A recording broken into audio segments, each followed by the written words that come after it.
on internal combustion engines, planting millions of trees and investing hundreds of billions of pounds in the developing world. Those are solid commitments. Whether they're going to be enough, Mr. Speaker, I'm afraid it is still too early to say. Solid commitments. I just correct the Prime Minister on one point. It was the second half of this century set out in Paris, not 2100 for net zero. But here's the problem, Prime Minister, on this question of net zero targets for the middle of the century. It's easy to make promises for 30 years' time. It's much more difficult to act now. Australia has recently announced a 2050 net zero target, but its 2030 target would head the world towards approximately 4 degrees of global warming. Can I urge him? He mustn't shift the goalposts when it comes to Glasgow. It is about the emergency we face this decade. It's about the NDCs this decade. Please keep the focus on 2030, not 2050 and beyond. The focus is certainly on 2030. We have 122 nationally determined contributions already. 17 out of 20 G20 countries have made NDCs, and the commitments are coming through. And he's right to say that we need to keep the pressure up. What you can't do, Mr. Speaker, is go in advance of what is truly practicable for the world economy and for what people can do. This government will go as fast as we possibly can. But it was Labour's plans, which I think he endorsed, were condemned by the GMB union for which their paymasters, Mr. Speaker, for meaning that they'd be confiscating people's cars by 2030, and families would be only allowed one aeroplane flight every 5 years, Mr. Speaker. Mr. Speaker, let me tell him. What this summit needs is statesmanship, not partisanship, which we just heard from the Prime Minister. He should not be trying to score party political points on such an important issue facing our country and our world. That's never the way I did PMQs. Now let me ask him. Let me ask him about the crucial issue of climate finance for developing countries. Because the reason that the Paris summit succeeded was there was a coalition of vulnerable countries and developed countries that put pressure on all the big emitters, including China, including India. But the problem is that the world has not delivered on the $100 billion of finance promised more than a decade ago in Copenhagen. That the plan is to deliver it maybe in 2023. But I want to ask him about his actions. Hasn't it made it much harder to deliver on this promise that we are the only G7 country to cut the aid budget in the run-up to this crucial summit? Mr. Speaker, I thought we weren't going to have any partisan points. Didn't last long. Actually, the first thing I did, one of the first things I did as Prime Minister was to go out to my first UNGA as Prime Minister, as UN General Assembly as Prime Minister, and announce a huge £11.6 billion commitment from the UK to helping the developed world to tackle climate change. And I'm going to say to the right honourable, yes, of course it's true, and we haven't cut that. We have not cut that, Mr. Speaker. We're keeping that investment. And let me tell the right honourable gentleman that this country is working flat out to ensure that we do reach the £100 billion commitment from the whole of the world. We're seeing the money come in from the United States, from the Italians, from the French, from the European Union, and it's quite right that it should. We have a way to go, Mr. Speaker. Whether we'll get there or not, I cannot say. It's in the balance. But the challenge is there for the leaders of the developed world, and I quite agree with the right honourable gentleman. They need to rise to it. Because it's one thing for him not to know what is in the Paris Agreement, but it's another for him not to know what's in his own budget. He has cut the aid budget. Of course he's cut the aid budget. He's abandoned the bipartisan belief in the aid budget across both of these houses. But it's not just on aid, Mr. Speaker, where they face both ways. They've got a trade deal with Australia, where they've allowed them to drop their temperature commitments. They're telling others to power past coal while flirting with a new coal mine. And they're saying we've got to move beyond fossil fuels and opening the new Cambo oil field. Isn't the truth, Mr. Speaker, that the Prime Minister has undermined his own COP presidency by saying one thing and doing another? Prime Minister. No, Mr. Speaker. And he's completely wrong. He's completely wrong in what he's, and I think he should withdraw what he's just said about the 11.6 billion, because we remain absolutely committed to the 11.6 billion pounds that we're investing to tackle climate change around the world, and that is absolutely rock solid.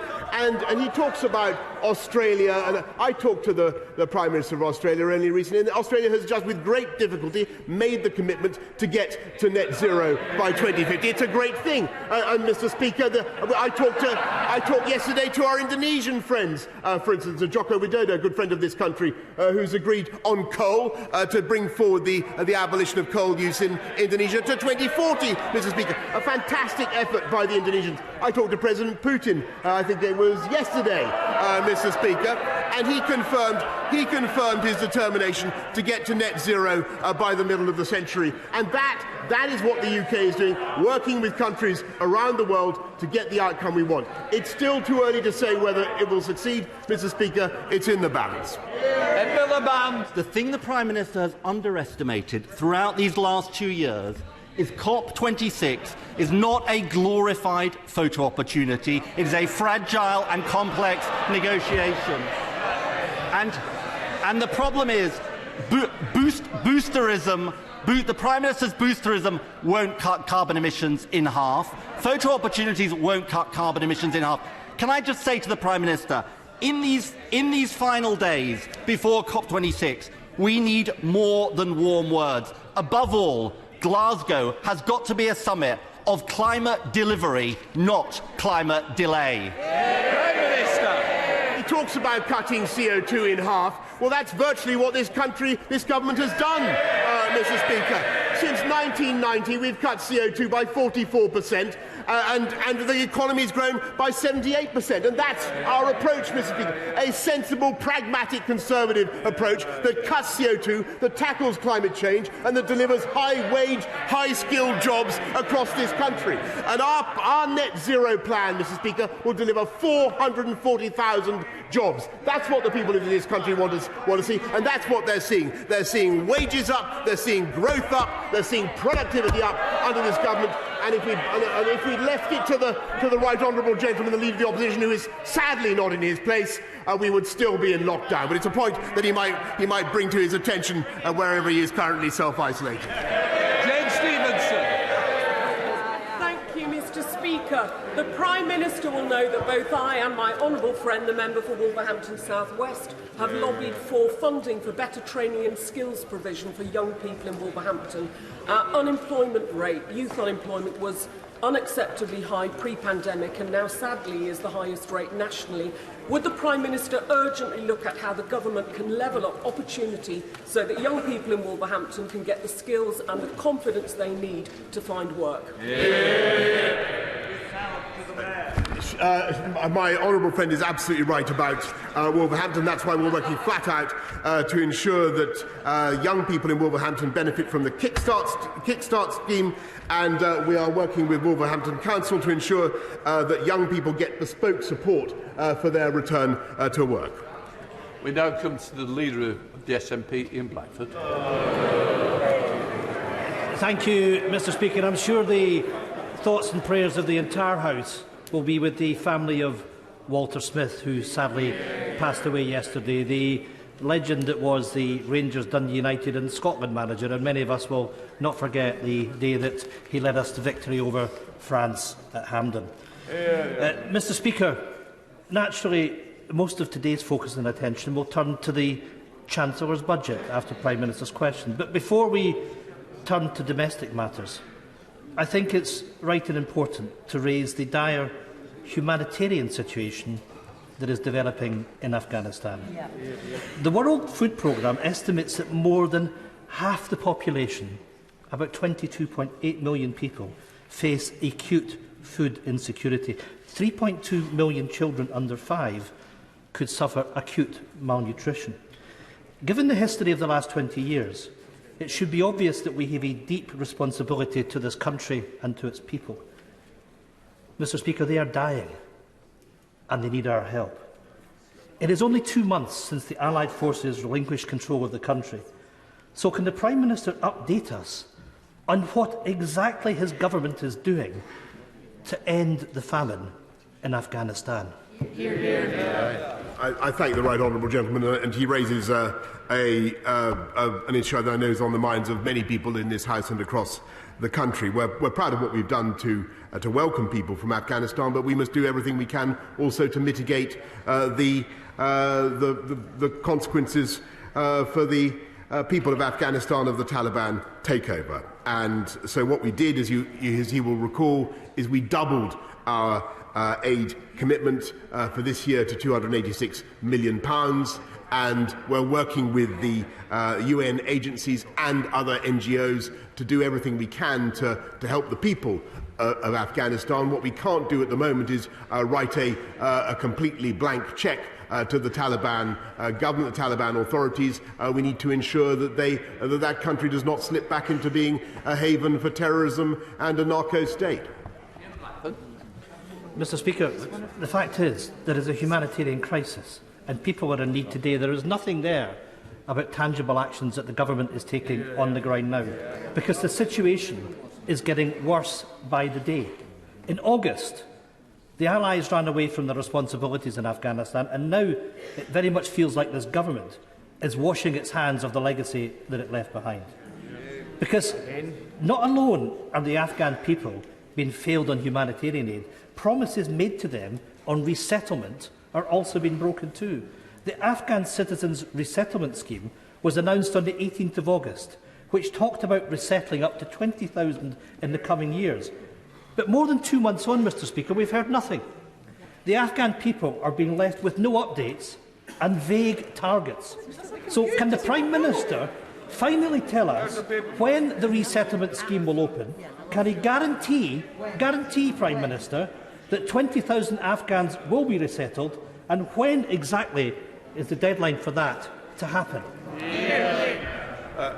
Mr. Speaker, we made a commitment to resettle 20,000 Afghans, in addition to those that we brought out under Operation Pitting, which I think most fair-minded people in this country would think was a pretty remarkable feat by UK armed services. And many of those 15,000 are already being integrated into the UK, into schools, into communities, and we will help them in any way that we can. And one of the reasons, and I'm afraid he's completely wrong in his characterisation of the stance the UK has taken towards Afghanistan and the changes there. We continue to engage. We engage with the Taliban. This country was one of the first to reach out and begin a dialogue. And what we are insisting on is safe passage, Mr. Speaker.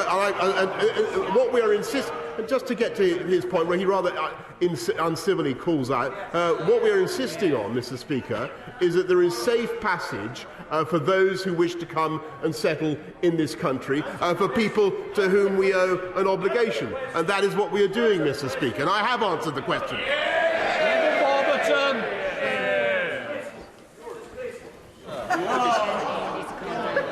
David Warburton.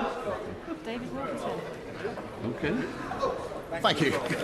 As the whole House will know, today is National Cheese Toasty Day.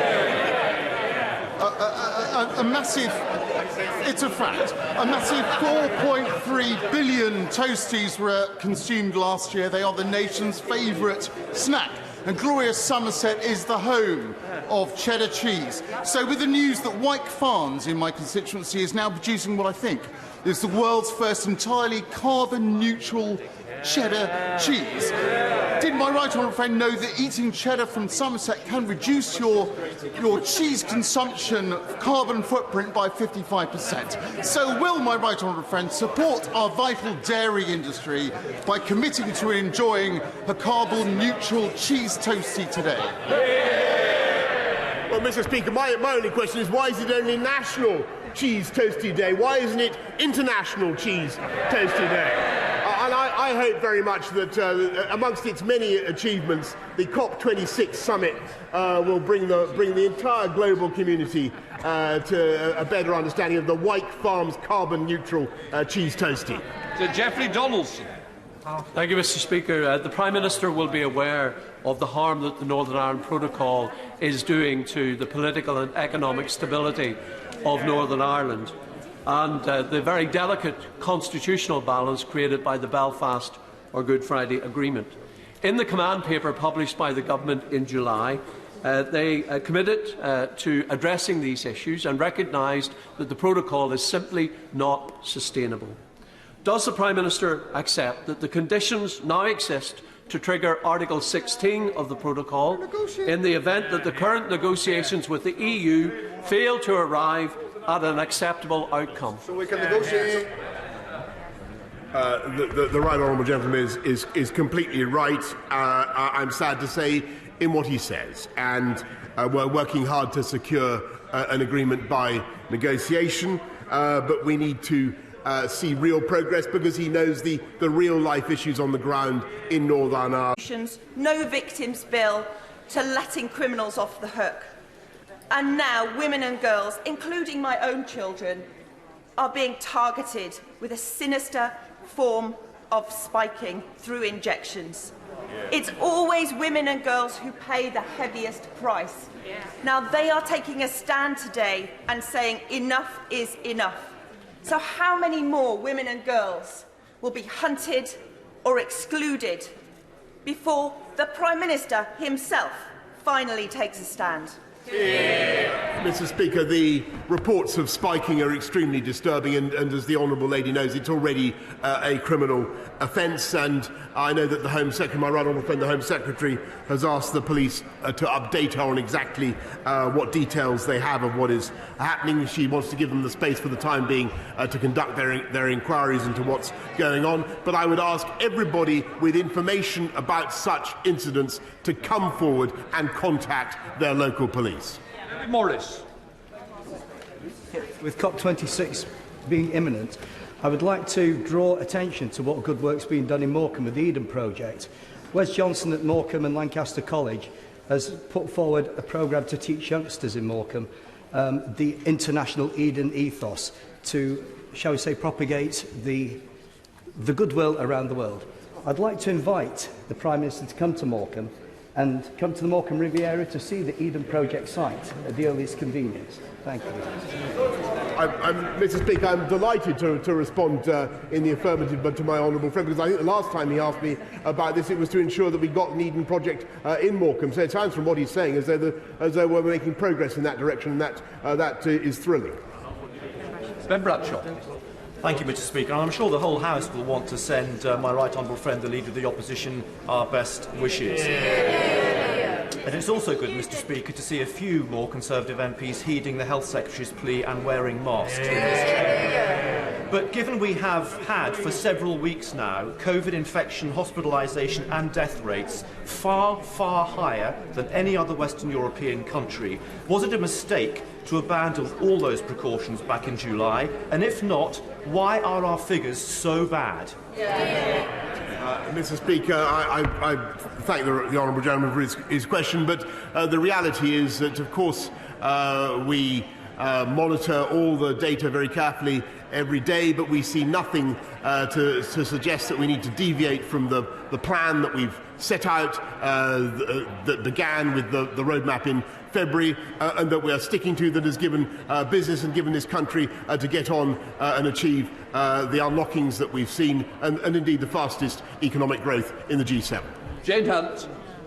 Speaker, my Loughborough constituent Sophia Dady has composed a song about the positive action we can each take to combat climate change, which emphasises the need to clean, repair and protect.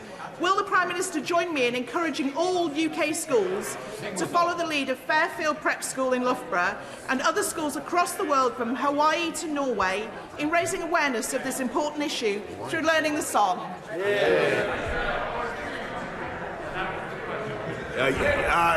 Well, yes, Mr. Speaker. Do I have to learn the song? I'll do my best, Mr. Speaker. I thank my honourable friend for raising the work of her constituents and her constituent school, and it is absolutely vital that we not only recycle where it's sensible, but above all, we cut down on the use of plastics, Mr. Speaker. Sarah Sultana. Thank you, Mr. Speaker. This week it was revealed that fossil fuel companies, interest groups and climate denialists have donated £1.3 million to the Conservative Party and its MPs since 2019. So, a simple question, no waffling or dodging the issue. On the eve of COP26, will the Prime Minister demonstrate that he is serious about tackling the climate emergency by paying back this money and pledging that his party will never again take money and donations from the fossil fuel companies that are burning our planet? Yes or no?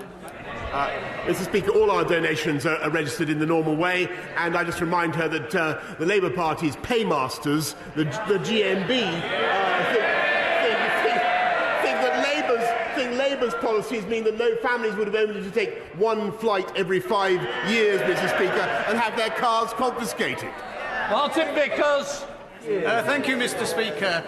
This week it's UK Wind Week, and later this afternoon I'll be welcoming some young people from my constituency who see their futures in the renewable energy sector, which has done so much to level up the Grimsby, Cleethorpes and North East Lincolnshire. Will the Prime Minister give an assurance that the government will continue to invest in the skills and development of our young people to benefit the regional renewable energy sector?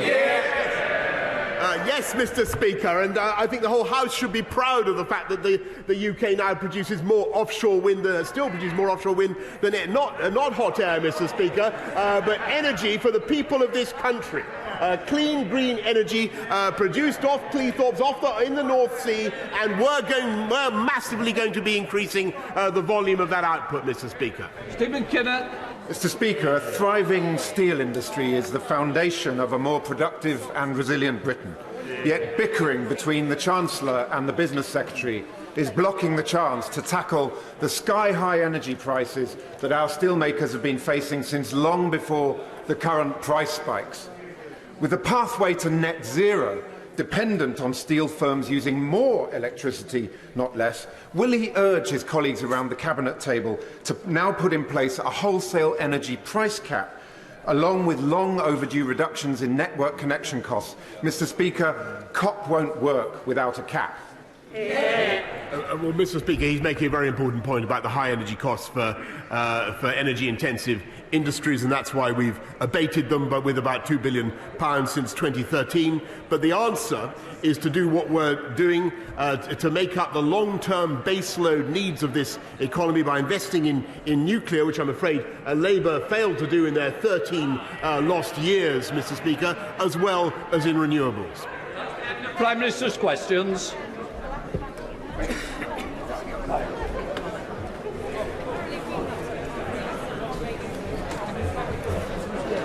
Order! Order!